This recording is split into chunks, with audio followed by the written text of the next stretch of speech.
दुष्ट लोक मानक मरण रे सदाप्रभुंकर संतोष नाही। सदाप्रभु चाहती जे दुष्ट लोक माने से माने को पथरु आपना आपना को पथरु से माने फेरंतु ताहा सदाप्रभुंकर इच्छा।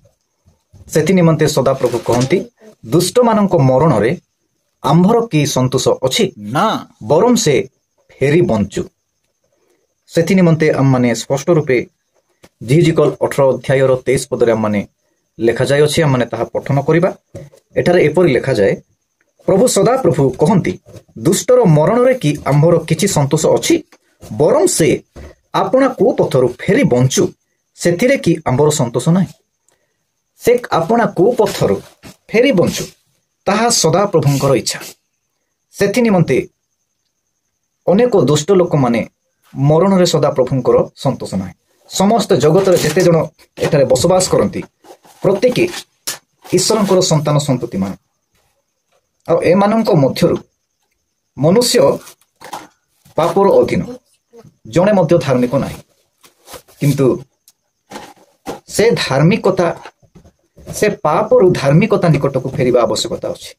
तेबे आगामी विपद जहा कि आसु अछि सेथिरु से वंचित हेइ पारे।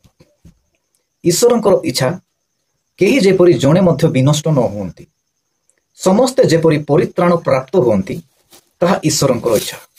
प्रिय ईश्वरंकर लोक माने सेथि निमंते सदाप्रभु चाहती जे जहा कि लेखा जाए गीत संहिता 116-15 पद सदाप्रभुंक दृष्टि रे ताहांकर सद भक्त मानक मरण बहुमूल्य अटे।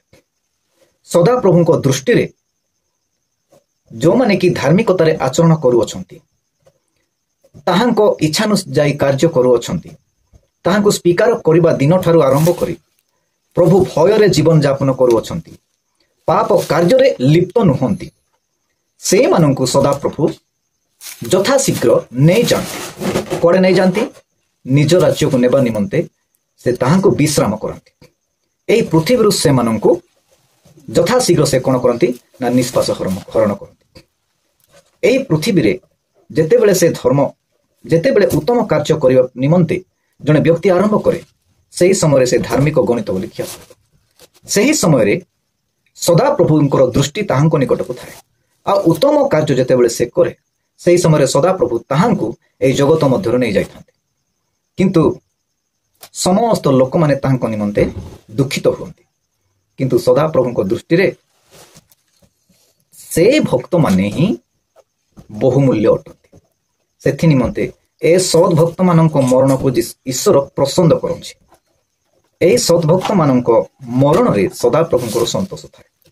सेथि निमंते सदा प्रभुंको दृष्टि रे ताहांकर सद भक्त मानक मरण बहुमूल्य अटे बोली वाक्य रे लेखा जाय। किंतु दुष्ट मानक मृत्यु को सदा प्रभु पसंद करंती नाही। सेथि निमंते आम माने देखिबा को पाउ अछु जहा कि जिसाय पुस्तक 57 पदरे मध्य लेखा जाए कोन लेखा जाए ना धार्मिक लोक माने विनष्ट हेउचंती कोन पई आगामी विपदरु से माने जेपरि कि नष्ट न हेबे ताहा सदा प्रभुंकर इच्छा। किंतु से विपदरु जेपरि रक्षा पाइबे सेथि निमंते सदा प्रभु ताहांकर लोक माननको अर्थात धार्मिक लोक माननको नै जानते ए पृथ्वीरु यथा शीघ्र नै जानते।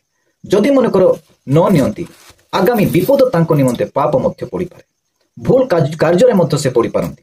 जेतेबेले से उत्तम कार्य रे चलिले सेही समय से धार्मिक गणित हेबा विषय रे सदा प्रभु निरीक्षण करंती। सेही समय ताहांकर लोक माननको सीधा सड़क जगत मध्यरु नै जानते।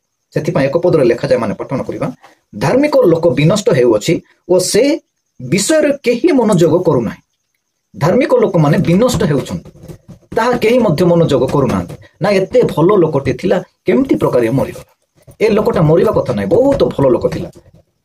किंतु देखंतु आम मानक क्रंदन शोकरे विभिन्न परिपूर्ण हुए किंतु से कोन होउछि ना लोक माने मनोयोग करू नांती कोन पई ना विनष्ट धार्मिक लोक माने विनष्ट हेबे। सदा प्रभु चाहती केही भी विनष्ट न हो किंतु ए उत्तम कार्य धार्मिक कार्य जेतेबेले से करि चले सदा प्रभु आगामी जहा कि विपद तांको निमंते आसु अछि सेथिरु से माननकु वंचित करिबा निमंते नै जांती।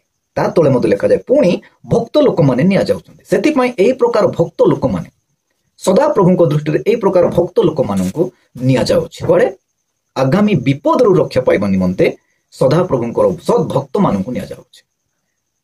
ସେଥିପାଇଁ ପ୍ରିୟ ବନ୍ଧୁଗଣ, ଅନେକ ପରିବାରରେ ଶୋକରେ ମଧ୍ୟ ଉତ୍ତମ ବ୍ୟକ୍ତି ମରିଗଲେ ଆମେ ବହୁତ ଶୋକ କରିଥାଉ, ଯେହେତୁ ତାଙ୍କୁ ନ ଦେଖିବା ହେତୁରୁ ଶୋକ କରୁ। କିନ୍ତୁ ସଦାପ୍ରଭୁଙ୍କ ଦୃଷ୍ଟିରେ ଏମାନେ ବହୁମୂଲ୍ୟ। ଏତେ ଉତ୍ତମ କାର୍ଯ୍ୟ କରିବା ବ୍ୟକ୍ତି ପୁନର୍ବାର ଯଦି ଖରାପ କାର୍ଯ୍ୟ କୁପଥରେ ଯଦି ଚାଲିଯିବ, এই ଜଗତରେ ଶୟତାନ ବହୁତ ଚାଲାକି, ସେମାନଙ୍କୁ ହିଁ ପ୍ରଥମେ ଆଟାକ୍ କରିବ, ଆକ୍ରାନ୍ତ କରିକି ଭୁଲ ବାଟରେ ପଶିବା ପାଇଁ ଚେଷ୍ଟା କରିବ।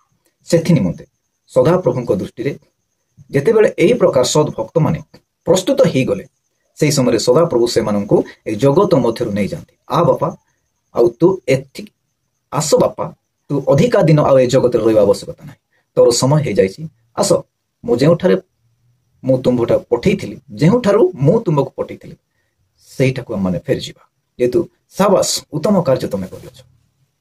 ସେଥି ନିମନ୍ତେ ଆମମାନେ ଜାଣିବା ଦରକାର, ବାକ୍ୟ ସେଥି ନିମନ୍ତେ ଲେଖାଯାଏ ତାଙ୍କର ସଦ୍ଭକ୍ତମାନଙ୍କ ମରଣ ବହୁମୂଲ୍ୟ ଅଟେ। ଆଉ ଆଗାମୀ ପାପରୁ, ଆସନ୍ତା ପାପରୁ, ବିପଦରୁ ସଦାପ୍ରଭୁ ସେମାନଙ୍କୁ ରକ୍ଷା କରିବା ନିମନ୍ତେ ନେଇଯାଆନ୍ତି। ଯେହେତୁ ଦୁଷ୍ଟମାନଙ୍କ ମରଣରେ ଈଶ୍ୱର କେବେ ମଧ୍ୟ ସନ୍ତୁଷ୍ଟ ନୁହନ୍ତି। ଆମେନ୍।